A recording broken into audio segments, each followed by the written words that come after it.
ಓಂ ಶ್ರೀ ಗುರು ರಾಘವೇಂದ್ರಾಯ ನಮಃ. ಓಂ ಶ್ರೀ ಪೂಜ್ಯಾಯ ರಾಘವೇಂದ್ರಾಯ ಸತ್ಯಧರ್ಮ ರಥಾಯ ಚ ಭಜತಾಂ ಕಲ್ಪವೃಕ್ಷಾಯ ನಮತಾಂ ಕಾಮಧೇನವೇ. ಸಮಸ್ತ ಕನ್ನಡ ವೀಕ್ಷಕರಿಗೆ ನಮಸ್ಕಾರ. ನೀವು ಮೊದಲನೇ ಬಾರಿ ನಮ್ಮ ಚಾನಲ್ ನೋಡ್ತಾ ಇದ್ದರೆ ದಯವಿಟ್ಟು ಸಬ್ಸ್ಕ್ರೈಬ್ ಮಾಡಿ. ನಮ್ಮ ವಿಡಿಯೋಗೆ ನೀವು ನೀಡ್ತಾ ಇರುವಂತಹ ಪ್ರೋತ್ಸಾಹ ಸದಾ ಇದೇ ರೀತಿ ಇರಲಿ ಅಂತ ಹೇಳ್ತಾ, ಈ ದಿನ ನಮ್ಮ ವಿಡಿಯೋಗಳಲ್ಲಿ ಮೀನರಾಶಿಯವರ ಜೀವನ ವಿಧಾನ, ಯೋಚನೆ ಮಾಡುವಂತಹ ವಿಧಾನವು ಯಾವ ರೀತಿ ಇರುತ್ತೆ ಅನ್ನುವಂತಹ ಮುಖ್ಯವಾದ ವಿಷಯವನ್ನು ಈ ವಿಡಿಯೋ ಮುಖಾಂತರ ನಿಮ್ಮ ಮುಂದೆ ತಲುಪಿಸ್ತಾ ಇದ್ದೇವೆ. ಈ ವಿಡಿಯೋನು ನಿಮಗೆ ಎಲ್ಲರಿಗೂ ಇಷ್ಟವಾಗಿರುತ್ತೆ. ನಿಮ್ಮ ಫ್ರೆಂಡ್ಸು, ನಿಮ್ಮ ರಿಲೇಟಿವ್ಸು ಯಾರಾದರೂ ಈ ಮೀನರಾಶಿಯವರಿದ್ದರೆ ಅವರಿಗೆ ಈ ಗುಣಲಕ್ಷಣಗಳು ಹೊಂದಾಣಿಕೆ ಆದರೆ ಅವರೊಂದಿಗೆ ಈ ವಿಡಿಯೋವನ್ನು ಶೇರ್ ಮಾಡಿ ಅಂತ ಹೇಳ್ತಾ, ಮುಖ್ಯವಾಗಿ ದ್ವಾದಶ ರಾಶಿ ಚಕ್ರದಲ್ಲಿ ಕೊನೆಯ 12ನೇ ರಾಶಿ ದ್ವಾದಶ ರಾಶಿಯಾಗಿರುವಂತಹ ಮೀನರಾಶಿಯವರು ಗುಣಲಕ್ಷಣಗಳನ್ನು ನಾವು ನೋಡೋಣ. ಇದು 12ನೇ ಸ್ಥಾನ, ಕೊನೆಯ ರಾಶಿ ದ್ವಾದಶ ರಾಶಿಗಳಲ್ಲಿ. ಇದು ಈ ಜಲರಾಶಿಯಾಗಿರುತ್ತೆ. ಮೀನರಾಶಿಯ ಚಿಹ್ನೆ ಬಂದು ಮೀನು, ನೀರಿನಲ್ಲಿ 2 ಮೀನುಗಳು ಒಂದು ರೊಟೇಷನಲ್, ಅಂದರೆ ಈ ರೊಟೇಷನಲ್ ಇರುವಂತಹ ಕಾರಣದಿಂದ ಈ ಮೀನು ನೀರಿಗೆ ಸಂಬಂಧಪಟ್ಟಿರುವಂತಹ ಪ್ರಾಣಿಯಾಗಿರುವುದರಿಂದ ಇದನ್ನು ಜಲರಾಶಿ ಅಂತ ಹೇಳ್ತೇವೆ. ಮುಖ್ಯವಾಗಿ ಈ ಮೀನರಾಶಿ ದ್ವಿಸ್ವಭಾವವನ್ನು ಹೊಂದಿರುವಂತಹ ರಾಶಿ ಅಂತ ಹೇಳಬಹುದು. ಈ ಮೀನರಾಶಿಗೆ ಅಂದರೆ ಯಾವುದೇ ಒಂದು ಸಮಸ್ಯೆ ಅಂತ ಬಂದಾಗ 2 ವಿಭಿನ್ನವಾಗಿರುವಂತಹ ಆ್ಯಂಗಲ್ಸಲ್ಲಿ ಕೋನಗಳಿಂದ ಇವರು ಯೋಚನೆ ಮಾಡಿ ನಿರ್ಧಾರಕ್ಕೆ ಬರ್ತಾರೆ. ಈ ರಾಶಿಯ ಅಧಿಪತಿ ದೇವಗುರು ಬೃಹಸ್ಪತಿಯಾಗಿರುತ್ತಾರೆ. ಸಕಲ ಪ್ರಾಕೃತಿಕವಾಗಿ ಸಹಜವಾಗಿ ಶುಭಗ್ರಹವಾಗಿರುವಂತಹ ಬೃಹಸ್ಪತಿ ಈ ರಾಶಿಯ ಅಧಿಪತಿ. ಈ ರಾಶಿಯಲ್ಲಿ ಮುಖ್ಯವಾಗಿ ನಾವು ನಕ್ಷತ್ರಗಳನ್ನು ನೋಡುವುದಾದರೆ ಪೂರ್ವಭಾದ್ರ ನಕ್ಷತ್ರದ 4ನೇ ಪಾದವು, ಉತ್ತರಾಭಾದ್ರ ನಕ್ಷತ್ರದ 1, 2, 3 ಮತ್ತು 4ನೇ ಪಾದಗಳಲ್ಲಿ ಜನಿಸಿದವರು, ರೇವತಿ ನಕ್ಷತ್ರದ 4 ಪಾದಗಳಲ್ಲಿ ಜನಿಸಿದವರು ಮೀನರಾಶಿಗೆ ಸೇರುತ್ತಾರೆ. ಮುಖ್ಯವಾಗಿ ಈ ಮೀನರಾಶಿಯವರ ಗುಣಲಕ್ಷಣಗಳನ್ನು ತಿಳ್ಕೊಳ್ಳೋಕೆ ಮುಂಚೆ, ಮೀನರಾಶಿಯವರಿಗೆ, ಈ ರಾಶಿಯಲ್ಲಿ ಜನಿಸಿರುವಂತಹ ನಕ್ಷತ್ರಗರಿಗೆ ಯಾವ ದಿಕ್ಕು ಅನುಕೂಲವಾಗಿರುತ್ತೆ ಅಂತ ನೋಡುವುದಾದರೆ ನಾರ್ತ್ ಫೇಸಿಂಗ್ ಎಕ್ಸಲೆಂಟಾಗಿ ಕೂಡಿ ಬರುತ್ತೆ. ಉತ್ತರ ದಿಕ್ಕು ಇವರಿಗೆ ಅದ್ಭುತವಾಗಿ ಕೆಲವೊಂದು ವಿಷಯಗಳು ಅನುಕೂಲವಾಗಿರುತ್ತೆ. ಇವರ ಅದೃಷ್ಟದ ವರ್ಣ ಕಲರ್ ಏನಪ್ಪ ಅಂದರೆ ಗೋಲ್ಡ್ ಕಲರ್ ಅಥವಾ ಅರಿಶಿನ ಕಲರ್ ವೇರ್ ಮಾಡೋದರಿಂದ ಇವರಿಗೆ ಎಕ್ಸಲೆಂಟ್ ರಿಸಲ್ಟ್ ಅನ್ನೋದು ಇರುತ್ತೆ. ಆದ್ದರಿಂದ ಈ yellow colour or gold colour ಇವರಿಗೆ ಲಕ್ಕಿ ಕಲರ್ಸ್ ಆಗಿರುತ್ತೆ. ಇನ್ನು ಮೀನ ರಾಶಿಯವರ ಅದೃಷ್ಟ ನಂಬರ್ಸ್ ಏನು, ಇವರ ಜೀವನದಲ್ಲಿ ಯಾವ ನಂಬರ್ಸ್ ಈ ಸಿರೀಸ್ ಎಕ್ಸಲೆಂಟಾಗಿ ವರ್ಕ್ ಮಾಡುತ್ತೆ ಅಂತ ನಾವು ನೋಡುವುದಾದರೆ, ಮೀನರಾಶಿಗೆ 3, 7, 9 ಈ ನಂಬರ್ಸ್ ಅನ್ನೋದು ಎಕ್ಸಲೆಂಟಾಗಿ ಕೂಡಿ ಬರ್ತಾ ಇರುತ್ತೆ. ಇವರಿಗೆ ಮಂಗಳವಾರ ಮತ್ತು ಗುರುವಾರ ಇವರಿಗೆ ಅದೃಷ್ಟ ದಿನಗಳು ಅಂತ ಕರಿತೇವೆ.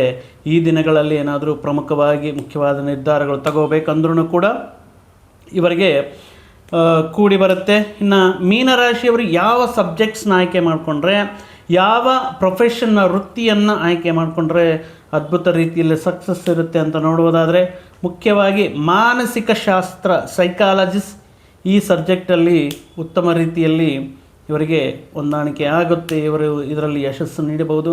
ತರ್ಕಶಾಸ್ತ್ರ, ಫಿಲಾಸಫಿಯಲ್ಲಿ ಕೂಡ ಇನ್ಕೇಸ್ ರಿಸರ್ಚ್ ಮಾಡಬೇಕು ಅಥವಾ ಮುಂದಿನ ದಿನಗಳಲ್ಲಿ ಇವರ ವಿದ್ಯಾಭ್ಯಾಸವನ್ನು ಉನ್ನತ ರೀತಿಯಲ್ಲಿ ರಿಸರ್ಚ್ ಮೈಂಡೆಡ್ ಪರ್ಸನ್ಸ್ ಆಗಿರೋದ್ರಿಂದ ಫಿಲಾಸಫಿ, ತರ್ಕಶಾಸ್ತ್ರ, ಹೋಟೆಲ್ ಮ್ಯಾನೇಜ್ಮೆಂಟಲ್ಲಿ ಇವರಿಗೆ ಅದ್ಭುತವಾಗಿರುತ್ತೆ.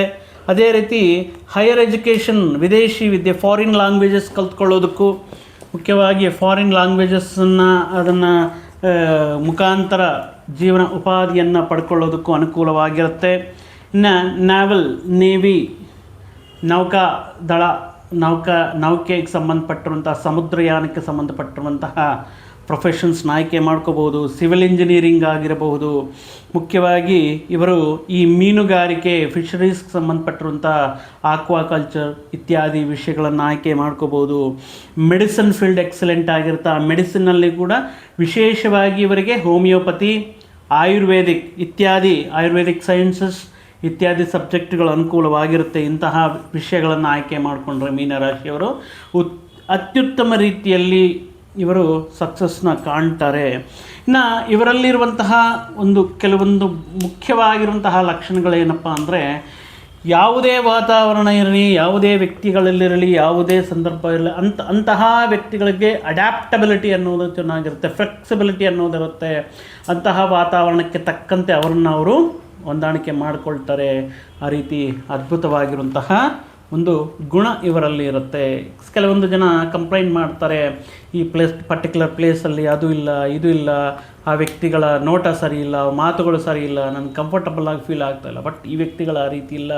ಎಂತಹ ಸಿಚುವೇಶನ್ ಇದ್ರೂ ಕೂಡ ಅಂತಹ ಪರಿಸ್ಥಿತಿಗಳಿಗೆ, ವಾತಾವರಣಕ್ಕೆ ತಮ್ಮನ್ನು ತಾವು ಬದಲಾಯಿಸಿಕೊಂಡು ತುಂಬ ಬೇಗ ಇವರು ಈ ವಿಷಯಗಳಿಂದ ಆ ವಿಷಯಗಳಿಗೆ ಅನುಗುಣವಾಗಿ ತಮ್ಮನ್ನು ತಾವು ಬದಲಾಯಿಸ್ಕೊಳ್ತಾರೆ. ಕ್ವಿಕ್ ಲರ್ನರ್ಸ್ ಅಂತಲೂ ಹೇಳಬಹುದು. ಎಲ್ಲವನ್ನೂ ಕಲಿಯುವಂತಹ ಆಸಕ್ತಿಯನ್ನು ಹೊಂದಿರುತ್ತಾರೆ. ಬಹುಬೇಗ ಕೆಲವೊಂದು ವಿಷಯಗಳಲ್ಲಿ ಕಲಿಯುವಂತಹ ಶಕ್ತಿ ಸಾಮರ್ಥ್ಯವನ್ನು ಹೊಂದಿ ತುಂಬ ಬೇಗ ಈ ಆಲೋಚನೆಗಳಿಗಂತೆ ಈ ಕೆಲಸ ಮಾಡೋದರಲ್ಲಿ ಇವರು ಪ್ರಾಕ್ಟಿಕಲಾಗಿ ಮಾಡಿ ತೋರಿಸೋದ್ರಲ್ಲಿ ಅದ್ಭುತ ರೀತಿಯಲ್ಲಿ ಇರುತ್ತೆ. ಎಲ್ಲ ರೀತಿಯಲ್ಲೂ ಫ್ಲೆಕ್ಸಿಬಿಲಿಟಿ, ಅಡ್ಯಾಪ್ಟಬಿಲಿಟಿ, ಎಫಿಷಿಯನ್ಸಿ, ಉತ್ತಮ ಸಾಮರ್ಥ್ಯವನ್ನು ಹೊಂದಿರುವಂತಹ ವ್ಯಕ್ತಿಗಳಾಗಿರುತ್ತಾರೆ. ಸ್ವತಂತ್ರ ಜೀವನವನ್ನು ಬಯಸ್ತಾ ಇರ್ತಾರೆ. ಇವರಿಗೆ ಯಾರು ಇವರ ಮೇಲೆ ಈ ರೂಲ್ಸು, ರೆಗ್ಯುಲೇಷನ್ಸು, ಕಮಾಂಡಿಂಗ್ ನೇಚರು, ವಿರೋಧಾಭಾಸ ಇತ್ಯಾದಿ ವಿಷಯಗಳಿಂದ ದೂರ ಇವರಿಗೆ ಸ್ವತಂತ್ರವಾಗಿ ಕೆಲಸ ಮಾಡೋದಕ್ಕೆ ನೀಡಿದರೆ ಅದ್ಭುತ ರೀತಿಯಲ್ಲಿ ಕೆಲವೊಂದು ವಿಷಯಗಳನ್ನು ಅದ್ಭುತ ಯಶಸ್ಸಿನೊಂದಿಗೆ ಮುಗಿಸ್ತಾರೆ. ಮುಖ್ಯವಾಗಿ ತುಂಬ ಆಳವಾಗಿ ಯೋಚನೆ ಮಾಡುವಂತಹ, ನೋಡಿದಿರಲ್ಲ ಸಮುದ್ರ, ಸಾಗರ, ಸಂದ್ರ, ಇವು ತುಂಬ ಆಳವಾಗಿರುತ್ತೆ. ಇವರ ಮನಸ್ಸು ಕೂಡ ತುಂಬ ಆಳವಾಗಿ ಯಾವುದೇ ವಿಷಯವನ್ನು ತುಂಬ ಡೀಪಾಗಿ ಯೋಚನೆ ಮಾಡ್ತಾರೆ. 2 ಡಿಫ್ರೆಂಟ್ ಟೈಪ್ ಆಫ್ ಆ್ಯಂಗಲ್ಸಲ್ಲಿ ಯೋಚನೆ ಮಾಡಿ ಒಂದು ನಿರ್ಧಾರಕ್ಕೆ ಬರ್ತಾ ಇರ್ತಾರೆ. ಬಾಲ್ಯದಿಂದಲೂ ಕೂಡ ತುಂಬ ಎಮೋಷ್ನಲ್ ಆಗಿರುವಂತಹ ವ್ಯಕ್ತಿತ್ವವನ್ನು ಹೊಂದಿರ್ತಾರೆ. ಒಂಥರ ಸೂಕ್ಷ್ಮ ಸ್ವರೂಪಗಳು. ಯಾರಾದರೂ ನೋವು ಉಂಟು ಮಾಡಿದ್ರೆ, ಅವಮಾನಕ್ಕೆ ಬರುವಂತಹ ಮಾತಾಡಿದರೆ ಆ ವಿಷಯಗಳನ್ನು ತಟ್ಕೊಳ್ಳೋಕ್ಕಾಗಲ್ಲ. ಎಮೋಷ್ನಲ್ಲಾಗಿ ತುಂಬ ಕೆಲವೊಂದು ಸಂದರ್ಭಗಳಲ್ಲಿ ಈ ಮನಸ್ಸಲ್ಲಿರುವಂತಹ ಕೋಪ, ನೋವು ಇತ್ಯಾದಿ ವಿಷಯಗಳನ್ನು ತಡೆಯೋದು ತುಂಬ ಕಷ್ಟ ಆಗಿರುತ್ತೆ.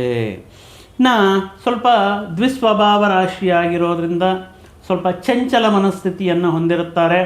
ಅಂದರೆ ಸ್ಥಿರವಾಗಿರುವಂತಹ ನಿರ್ಧಾರಗಳು, ಸ್ಥಿರವಾಗಿರುವಂತಹ ಅಭಿಪ್ರಾಯಗಳು ಇರಲ್ಲ.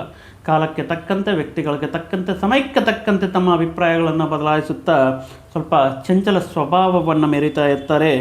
ಇವರ ಬಾಲ್ಯವು ಕೂಡ ಕೆಲವೊಂದು ಮಾನಸಿಕವಾಗಿ ತುಂಬ ಆಳವಾಗಿ ಯೋಚನೆ ಮಾಡೋದರಿಂದ ಇವರಿಗೆ ಮೆಚ್ಯೂರಿಟಿ ಮೈಂಡ್ ಅನ್ನೋದು ತುಂಬ ಚೆನ್ನಾಗಿರುತ್ತೆ. ಅದ್ಭುತ ರೀತಿಯಲ್ಲಿ IQ ಲೆವೆಲ್ಸ್ ಇರ್ತಾರೆ. ಅಂದರೆ ನಾವು ಎಕ್ಸಾಂಪಲ್ ಒಂದು 10 ಇಯರ್ಸ್ ಇರುವಂತಹ ಮಗು, ಅವರ ಯೋಚನೆ ಮಾಡುವುದು ತುಂಬ ಅಂದರೆ ಈಕ್ವಲ್ ಆಗಿ 15 to 16 ಇಯರ್ಸ್ ಅವರು ವ್ಯಕ್ತಿಗಳು ಯೋಚನೆ ಮಾಡುವಂತಹ ರೀತಿಯಲ್ಲಿ ಯೋಚನೆ ಮಾಡುವಂತಹ ಸಾಮರ್ಥ್ಯವನ್ನು ಹೊಂದಿರುವಂತಹ ಒಂದು ಅದ್ಭುತವಾಗಿರುವಂತಹ ಮೆಚ್ಯೂರ್ಡ್ ಮೆಂಟಾಲಿಟಿ ನಾವು ಮೀನರಾಶಿಯಲ್ಲಿ ಕಾಣಬಹುದು.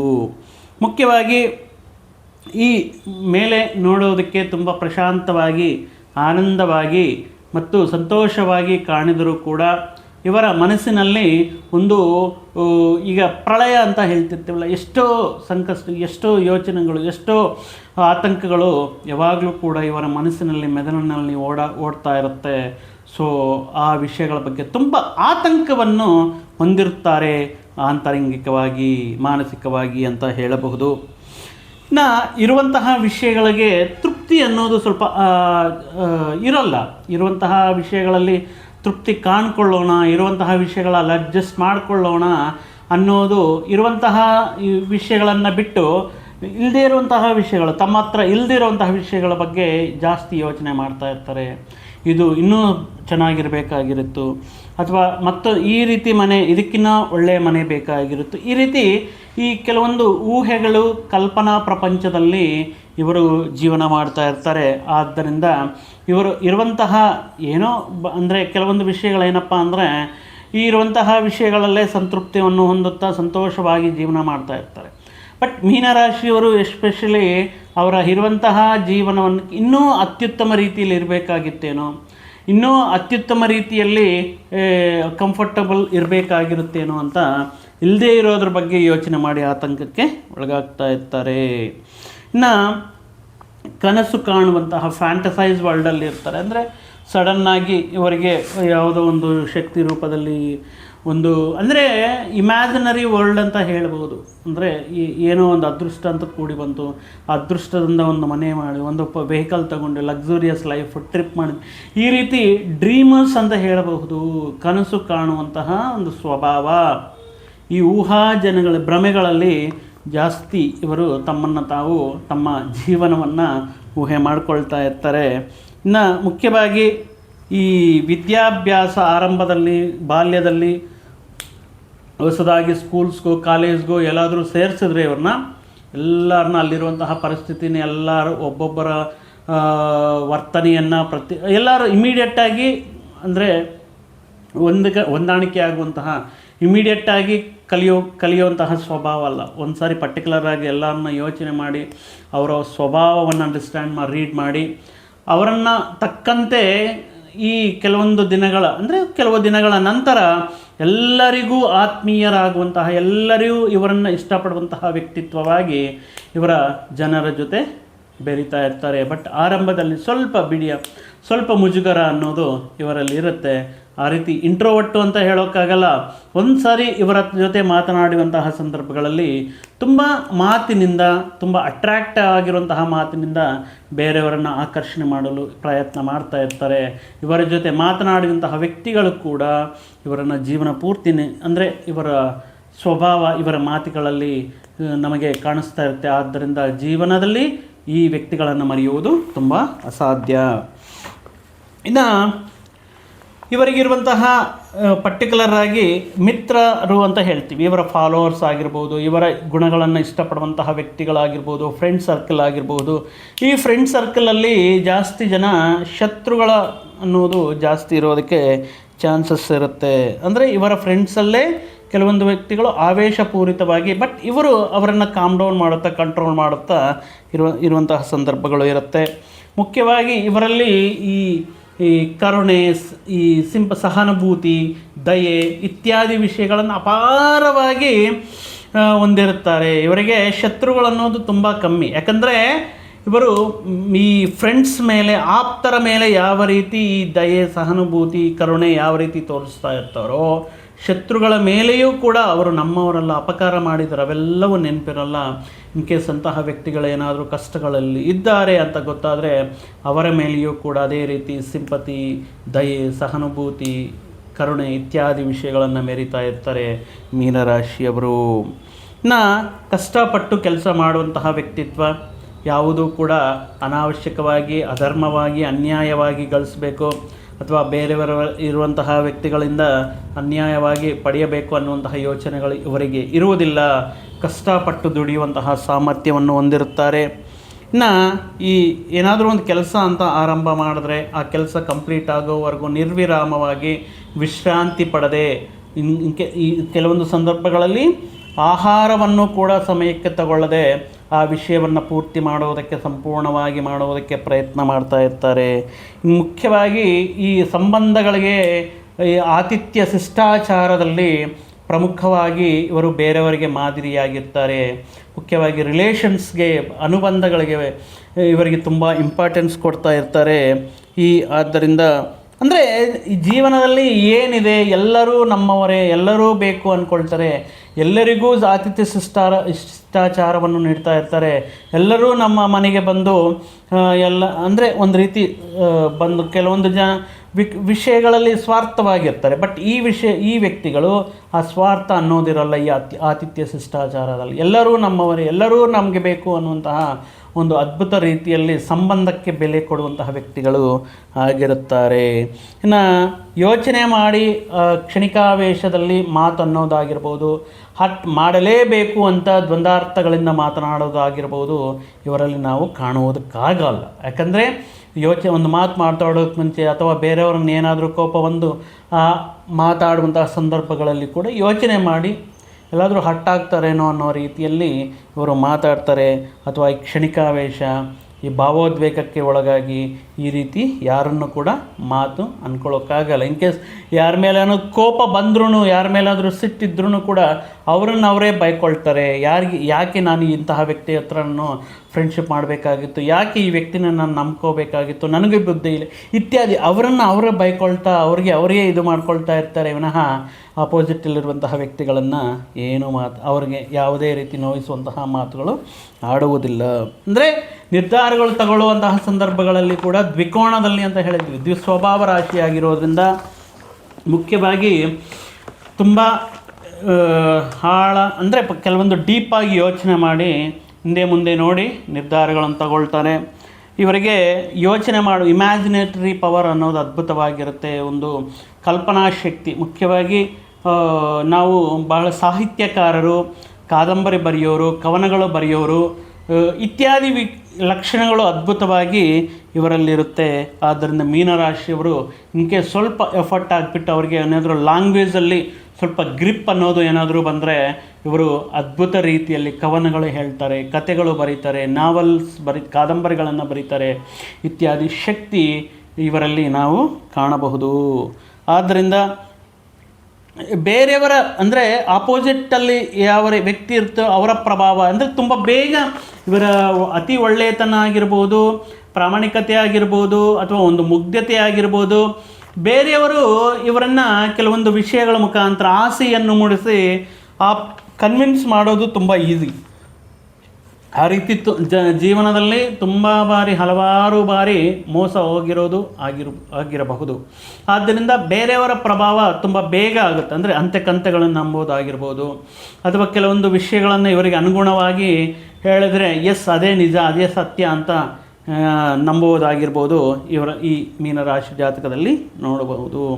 ಇನ್ನು ಕೆಲವೊಂದು ವಿಷಯಗಳಿಗೆ ಅತಿಯಾಗಿ ರಿಯಾಕ್ಟ್ ಆಗ್ತಾರೆ. ಸಣ್ಣ ಪುಟ್ಟ ವಿಷಯಕ್ಕೂ ಅಷ್ಟು ರಿಯಾಕ್ಟ್ ಆಗುವಂತಹ ಸಂದರ್ಭ ಇರಲ್ಲ, ಅಷ್ಟು ಸ್ಪಂದಿಸುವಂತಹ ಅವಶ್ಯಕತೆ ಇರಲ್ಲ. ಬಟ್ ಇವರು ಪ್ರತಿಯೊಂದು ಚಿಕ್ಕ ವಿಷಯಕ್ಕೂ ಕೂಡ ತಮ್ಮ ಭಾವೋದ್ವೇಗಗಳಾಗಿರ್ಬೋದು ಅಥವಾ ಸ್ಪಂದಿಸುವ ರೀತಿ ಅನ್ನೋದು ಬೇರೆಯವರಿಗಿನ್ನ ಸ್ವಲ್ಪ ವಿಭಿನ್ನವಾಗಿರುತ್ತೆ. ಇನ್ನು ದೇವರ ಮೇಲೆ ಅಪಾರವಾಗಿರುವಂತಹ ಆಸಕ್ತಿ, ಪುಣ್ಯಕ್ಷೇತ್ರಗಳ ಸಂದರ್ಶನೆ ಅನ್ನೋದು, ಎಲ್ಲೋ ದೇವರು ನಮಗೆ ಒಳ್ಳೆಯದು ಮಾಡ್ತಾರೆ, ಯಾವತ್ತೋ ಒಂದಿನ ನಮಗೆ ಒಳ್ಳೆಯ ದಿನಗಳು ಕೊಡ್ತಾರೆ, ನೀಡ್ತಾರೆ.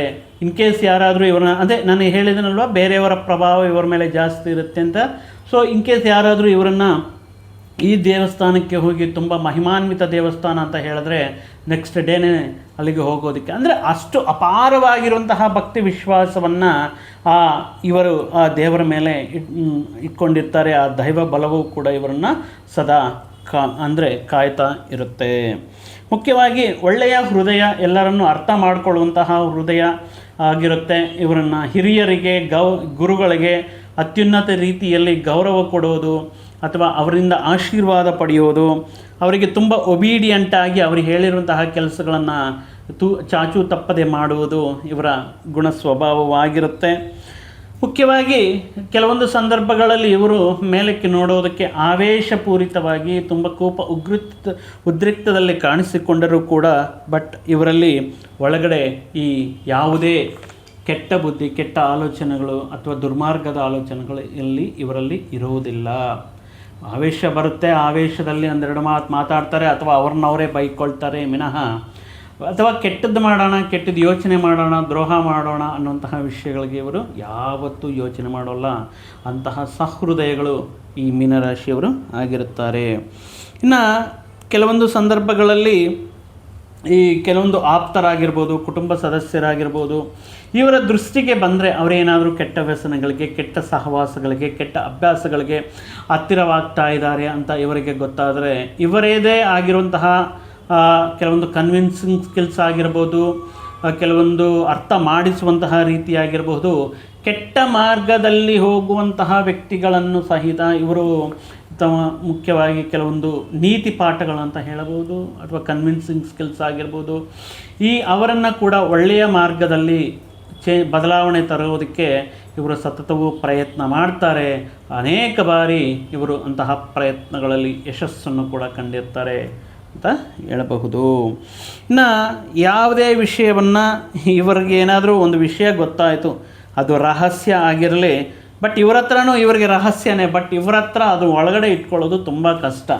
ಅದು ಇವರಿಂದ 10 ಜನಕ್ಕೆ ಗೊತ್ತಿದ್ರೂ ಅದು ರಹಸ್ಯನೇ, ಇವರಿಂದ 10 ಜನದಿಂದ 100 ಜನಕ್ಕೆ ಹೋದ್ರೂ ಅದು ರಹಸ್ಯನೇ. ಅಂದರೆ ಯಾವುದೇ ಒಂದು ರಹಸ್ಯವನ್ನು ಒಳಗಡೆ ಇಟ್ಕೊಳ್ಳೋದು ತುಂಬ ಕಷ್ಟ, ಅದು ತುಂಬ ಬೇಗ ಹೊರಗಡೆ ಆಗಿಬಿಡಬೇಕು. ಆ ರೀತಿ ಒಂದು ಏನಂತಾರೆ ಓಪನ್ ಸೀಕ್ರೆಟ್ಸ್, ಇವರ ಹತ್ರ ಸೀಕ್ರೆಟ್ಸ್ ಅನ್ನೋದು ಯಾವುದೂ ಕೂಡ ಒಳಗಡೆ ಬಚ್ಚಿಟ್ಕೊಳ್ಳೋದಕ್ಕೆ, ಯಾವುದು ಹೇಳದೇ ಇರೋದಂಗೆ ಮಾಡ್ಕೊಳ್ಳೋದಕ್ಕೆ ತುಂಬ ಕಷ್ಟ. ಯಾವುದಾದ್ರೂ ಒಂದು ಇಂಟ್ರೆಸ್ಟಿಂಗ್ ಫ್ಯಾಕ್ಟ್, ಒಂದು ನ್ಯೂಸ್ ಇನ್ಫಾರ್ಮೇಷನ್ ಬಂದಿದೆ ಅಂದರೆ ಫಟಾಫಟ್ ಎಲ್ಲರಿಗೂ ಹೇಳಿಬಿಡಬೇಕು, ಅದೊಂದು ರೀತಿ ತೃಪ್ತಿ ಇವರಲ್ಲಿ ನಾವು ಕಾಣಬಹುದು. ಮುಖ್ಯವಾಗಿ ಈ ಕೆಲವೊಂದು ವಿಷಯಗಳು ಇವರ ಮುಗ್ಧತೆಯನ್ನು ನೋಡಿ ಇವರ ಮೇಲೆ ನಂಬಿಕೆ ದ್ರೋಹ ಈ ಕೆಲವೊಂದು ತಂತ್ರಗಳು ಕುತಂತ್ರಗಳು ಎಲ್ಲ ಮಾಡ್ತಾ ಇರ್ತಾರೆ. ಬಟ್ ಇವ್ರಿಗೆ ಆ ರೀತಿ ಮಾಡೋದಕ್ಕೆ, ಅಪೋಸಿಟ್ ಮಾಡುವಂತಹ ವ್ಯಕ್ತಿಗಳಿಗೆ ಮಾಡೋದಕ್ಕೆ ಆಗಲ್ಲ. ಅನ್ಯಾಯ ಮಾಡೋದು, ಬೆನ್ನಿಗೆ ಚೂರಿ ಹಾಕೋದು, ಕುತಂತ್ರಗಳು ಮಾಡೋದು, ಶತ್ರುತ್ವ ಕಾಳೋದು, ಶತ್ರುತ್ವದಿಂದ ರಿವೆಂಜ್ ಇತ್ಯಾದಿ ವಿಷಯಗಳಿಗೂ ಮಾತ್ರ ಇವರಿಗೆ ಕೈಲಾಗೋದೇ ಇಲ್ಲ. ಮನಸ್ಸಿನಲ್ಲಿ ಅಂದ್ಕೊಳ್ತಾ ಇರ್ತಾರೆ, ಕೆಲವೊಂದು ಸಂದರ್ಭಗಳಲ್ಲಿ ಕೋಪ ಬಂದರೆ ಮಾತಾಡ್ಬೋದೇ ಆಗಲಿ, ರಿವೆಂಜ್ ಮಾಡುವಂತಹ ಅಥವಾ ಕೆಲವೊಂದು ಪ್ಲಾನ್ ಮಾಡುವಂತಹ ಕೆಲವೊಂದು ವಿಷಯಗಳಲ್ಲಿ ಅತಿರೇಕಕ್ಕೆ ಹೋಗುವಂತಹ ಸ್ವಭಾವ ಇವರಿಗೆ ಇರಲ್ಲ. ಆ ರೀತಿ ಧೈರ್ಯ ತಗೊಳ್ಳೋದಕ್ಕೂ ಕೂಡ ಇವರಿಗೆ ಆ ಧೈರ್ಯ ಸಾಲಲ್ಲ. ಸೊ ಆದ್ದರಿಂದ ಒಳ್ಳೆಯವರಲ್ಲಿ ಅತಿ ಒಳ್ಳೆಯವರು ಅಂತಲೂ ಹೇಳಬಹುದು ಕೆಲವು ಸಂದರ್ಭಗಳಲ್ಲಿ. ಕೇಸ್ ಇವರಿಗೆ ಸಾಧಾರಣವಾಗಿ ಯಾವುದೇ ಸಂದರ್ಭಗಳನ್ನು, ಎಂತಹ ಕಷ್ಟಗಳು, ಎಂತಹ ಸಂಕಟಗಳು ಆದ್ರೂ ಎಂಥ ತಾಳ್ಮೆಯಿಂದ ಸಹಿಸ್ಕೊಳ್ತಾ ಇರ್ತಾರೆ. ಆದರೆ ಇವರಿಗೆ ಕೋಪ ಬರಲ್ಲ, ಇವರಿಗೆ ಆವೇಶವೇ ಇಲ್ಲ ಅಂತ ಇವರ ಭಾವೋದ್ವೇಗಗಳ ಜೊತೆಗೆ ಯಾರಾದರೂ ಆಟ ಆಡೋದಕ್ಕೆ ಸ್ಟಾರ್ಟ್ ಮಾಡಿದ್ರೆ ಒಂದು ಮಿತಿ ಅಂತ ಇರುತ್ತೆ. ಆ ಮಿತಿಯನ್ನು ಮೀರಿ ಏನಾದರೂ ಪ್ರವೋಕ್ ಮಾಡಿದ್ರೆ ಬಂದಿರುವಂತಹ ಕೋಪ ಪ್ರಳಯ ಅನ್ನುವ ರೀತಿಯಲ್ಲಿ ವಿಪರೀತವಾಗಿ ಕ್ರೂರವಾಗಿ ಇವರ ಆವೇಶ ಅನ್ನೋದು ಉಕ್ಕಿ ಬರ್ತಾ ಇರುತ್ತೆ. ಸೊ ಆದ್ದರಿಂದ ಇವರ ಪೇಷನ್ಸ್ನ ಅಷ್ಟವರೆಗೂ ಟೆಸ್ಟ್ ಮಾಡಬೇಕು. ತುಂಬ ಅತಿರೇಕಕ್ಕೆ ಹೋದರೆ ಬರುವಂತಹ ಪ್ರಳಯ, ಇನ್ ಕೇಸ್ ಸ್ತ್ರೀಯರಾದರೆ ಚಂಡಿ ಚಾಮುಂಡಿ ಉಗ್ರ ರೂಪಗಳಾಗ್ಬಿಡ್ತಾರೆ. ಅಂತಹ ಪ್ರಳಯ ರೂಪದಲ್ಲಿ ಆವೇಶವನ್ನು ಹೊಂದುವಂತಹ ಶಕ್ತಿ ವ್ಯಕ್ತಿಗಳು ನಾವು ಈ ಮೀನರಾಶಿಯಲ್ಲಿ ನೋಡಬಹುದು. ಮುಖ್ಯವಾಗಿ ಅದೇ ಬಾಲ್ಯದಿಂದಲೇ ಕೆಲವೊಂದು ಅದ್ಭುತ ಶಕ್ತಿ ಏನೋ ನಡೆಯುತ್ತೆ, ಒಂದು ಅದ್ಭುತವಾಗಿ ಕೆಲವೊಂದು ದಿನಗಳಲ್ಲಿ ಅದೃಷ್ಟವು ಇವರಿಗೆ ಕೂಡಿ ಬರುತ್ತೆ ಅನ್ನುವಂತಹ ಒಂದು ಕಲ್ಪನಾ ಪ್ರಪಂಚ, ಇಮ್ಯಾಜಿನರಿ ವರ್ಲ್ಡಲ್ಲಿ ಇರ್ತಾರೆ. ಯಾರೋ ಬರ್ತಾರೆ, ಒಂದು ಅದ್ಭುತ ಶಕ್ತಿ ತಮ್ಮನ್ನು ಕಾಪಾಡುತ್ತೆ, ಒಂದು ಅದ್ಭುತ ಸ್ಥಾನಕ್ಕೆ ಹೋಗ್ತೀವಿ. ಸೊ ಪರ್ಟಿಕ್ಯುಲರ್ಲಿ ಇವರಿಗೆ ಬದಲಾಯಿಸಿಕೊಳ್ಳುವಂತಹ ಒಂದು ಲಕ್ಷಣದಿಂದ please come out of that imaginary world. ಪ್ರಾಕ್ಟಿಕಲ್ಲಾಗಿ ಯೋಚನೆ ಮಾಡಬೇಕಾಗಿರುತ್ತೆ. So yes, there are something luck favourable ಆಗಿದ್ದಾಗ, ನಿಮ್ಮ ಪರ್ಸ್ನಲ್ ಚಾರ್ಟಲ್ಲಿ ಗ್ರಹಗಳ ಅನುಕೂಲತೆ ಇದ್ದು ಅದ್ಭುತ ರೀತಿಯಲ್ಲಿ ಗುರುಬಲ ಆಗಿರ್ಬೋದು, ಶುಕ್ರನ ಅನುಕೂಲ ಆಗಿರ್ಬೋದು, ಈ ವಿಷಯಗಳಿದ್ದಾಗ ಖಂಡಿತ ಅದೃಷ್ಟ ಕೈ ಹಿಡಿಯುತ್ತೆ. ಬಟ್ ಅದೇ ರೀತಿ ಆಲ್ವೇಸ್ ಈ ರೀತಿ ಇಮ್ಯಾಜಿನರಿ ವರ್ಲ್ಡಲ್ಲಿ ಇರೋದಕ್ಕಿಂತ ಸ್ವಲ್ಪ ಕಾಲ್ಪನಿಕ ಪ್ರಪಂಚದಿಂದ ಸ್ವಲ್ಪ ಹೊರಗಡೆ ಬಂದು ಮಾಡುವಂತಹ ಕೆಲಸಗಳ ಮೇಲೆ, ಗುರಿಗಳ ಮೇಲೆ ಅಥವಾ ಗೋಲ್ಸ್ ಮೇಲೆ ಫೋಕಸ್ ಮಾಡಿದ್ರೆ ಅದ್ಭುತ ರೀತಿಯಲ್ಲಿ ಸಕ್ಸಸ್ ಖಂಡಿತ ನಿಮ್ಮದಾಗುತ್ತೆ ಮೀನರಾಶಿಯವರದು ಅಂತ ಹೇಳ್ಬೋದು. ಇವರ ಬೆಳವಣಿಗೆ ಆಗಿರ್ಬೋದು, ವಂಶದ ಅಭಿವೃದ್ಧಿ ಆಗಿರ್ಬೋದು, ಇವರಲ್ಲಿರುವಂತಹ ಒಳ್ಳೆಯತನ ತುಂಬ ಕಷ್ಟಗಳಿಂದ ಕೊನೆ ಕ್ಷಣದಲ್ಲಿ ಪಾರು ಮಾಡಿರುತ್ತೆ. ಎಷ್ಟೋ ವಿಷಯಗಳಿಂದ, ಎಷ್ಟೋ ಸಮಸ್ಯೆಗಳ, ಆರೋಗ್ಯ ಸಮಸ್ಯೆಗಳಿಂದ ಆ ದೈವ ಬಲ ಇವರನ್ನು ಕಾಯುತ್ತಾ ಬರ್ತಾ ಇರುತ್ತೆ. ಮುಖ್ಯವಾಗಿ ವಿದೇಶಿ ಯೋಗ ಅನ್ನೋದು ಇವರಿಗೆ ಅದ್ಭುತವಾಗಿರುತ್ತೆ. ಹೈಯರ್ ಎಜುಕೇಷನ್ ಮಾಡುವಂತಹ, ಎಜುಕೇಷನ್ ಮಾಡಬೇಕು, ಎಜುಕೇಷನ್ ಮೇಲೆ ಅಪಾರವಾಗಿರುವಂತಹ ವಿಶ್ವಾಸ ಇರುತ್ತೆ, ಅಪಾರವಾಗಿರುವಂತಹ ಒಂದು ಗೌರವವಿರುತ್ತೆ. ಹೈಯರ್ ಎಜುಕೇಷನ್ ಮಾಡೋದಕ್ಕೆ ಪ್ರಯತ್ನ ಮಾಡ್ತಾರೆ, ವಿದೇಶಕ್ಕೆ ಹೋಗಿ ಹೈಯರ್ ಎಜುಕೇಷನ್ ಕಂಪ್ಲೀಟ್ ಮಾಡೋದಕ್ಕೂ ಪ್ರಯತ್ನ ಮಾಡ್ತಾ ಇರ್ತಾರೆ. ಆ ರೀತಿ ವಿದೇಶಿ ಕಲ್ಚರ್ನ ಇಷ್ಟಪಡಲ್ಲ. ಬಟ್ ಇವರಿಗೆ ನಮ್ಮ ಆಚಾರಗಳು, ಸಂಪ್ರದಾಯಗಳು, ನಾವು ಮಾಡುವಂಥ ಹಬ್ಬ ಹರಿದಿನಗಳು ಇತ್ಯಾದಿ ವಿಷಯಗಳಲ್ಲಿ ಪಾಲ್ಗೊಳ್ಳೋದು, ಬಂಧು ಮಿತ್ರಗಳ ಜೊತೆ ಸಮಾರಂಭಗಳಲ್ಲಿ ಪಾಲ್ಗೊಳ್ಳೋದು, ಒಂದು ಸೆಂಟರ್ ಆಫ್ ಅಟ್ರಾಕ್ಷನ್ ಥರ ಎಲ್ಲರ ದೃಷ್ಟಿ ತಮ್ಮ ಮೇಲೆ ಇರಬೇಕು ಅನ್ನುವಂಥ ಕಾಣಿಸ್ಕೊಳ್ಳುವಂಥ ಒಂದು ಅಭಿರುಚಿ ಇವರಲ್ಲಿ ಇರುತ್ತೆ. ಇನ್ನು ಕುಕ್ಕಿಂಗ್ ಅಂದರೆ ತುಂಬ ಇಷ್ಟವಾಗಿರುತ್ತೆ. ಈ ಮಾತಿನ ಮುಖಾಂತರ ಮಾಡುವಂತಹ ಕೆಲಸಗಳು ಇವರಿಗೆ ಸೂಕ್ತವಾಗಿರುತ್ತೆ.